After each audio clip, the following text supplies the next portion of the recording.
hiruk pikuk terkait dengan bansos, mulai dari elit politik sampai rakyat bawah, itu menunjukkan bahwa kita sebagai satu bangsa belum mendudukkan konstitusi Undang-Undang Dasar 1945 itu pada kedudukan yang seharusnya.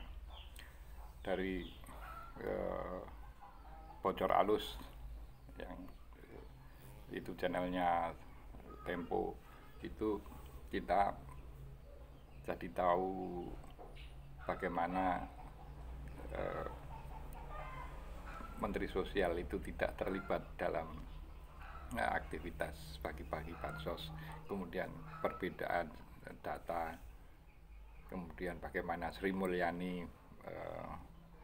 juga harus menerangkan secara profesional, meskipun itu kaitannya dengan fenomena politik. Itu semua berawal dari atau semua bermuara pada belum dipahaminya kedudukan konstitusi kita, yang dengan bahasa yang sederhana kemudian Bung Karno mensarikan itu menjadi Trisakti, kemandirian di bidang ekonomi, kedaulatan politik, maupun kepribadian dalam kebudayaan.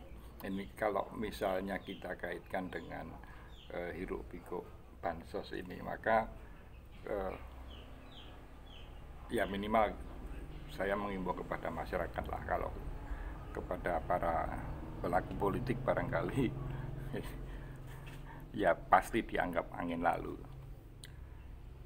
Jadi kalau kita menggunakan cara pandang Soekarno yang kemudian di launching Trisakti untuk bangsa ini, maka bagaimana melihat bansos ya?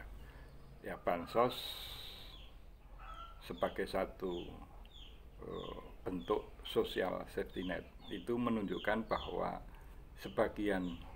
ada sebagian masyarakat kita dalam jumlah yang cukup besar itu belum mandiri secara ekonomi. Itu satu.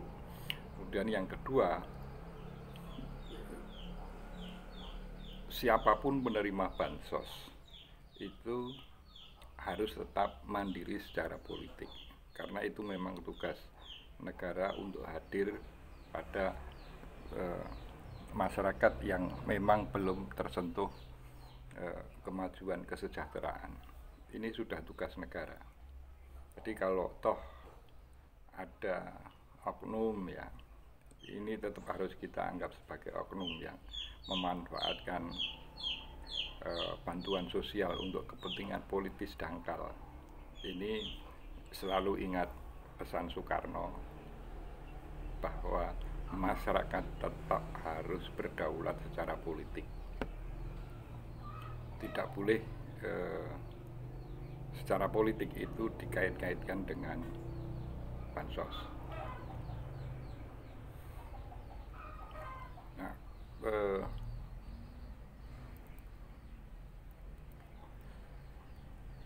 barangkali best practice, maaf ini saya terpaksa harus menggunakan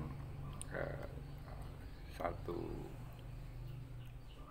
meskipun saya bukan juru kampanye tim 01, apa yang dilakukan Anies di Jakarta yang menyalurkan bantuan yang sifatnya adalah bantuan sosial, itu dengan tegas menuliskan ini bukan dari kantong gubernur, dan tidak ada gambar gubernur di situ, dan dengan jelas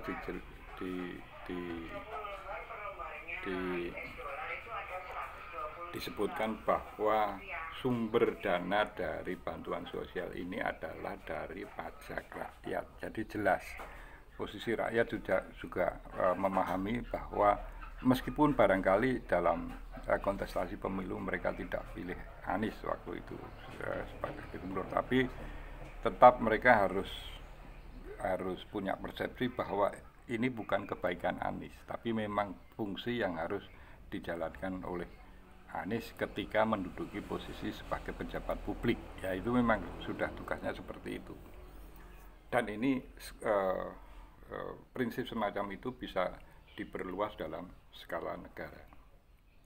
Jadi sekali lagi untuk poin ini saya menganggap Anies nyambung dengan apa yang dilakukan oleh atau yang dilontarkan oleh Soekarno pada tahun 1964 tentang Trisakti. Salam konstitusi.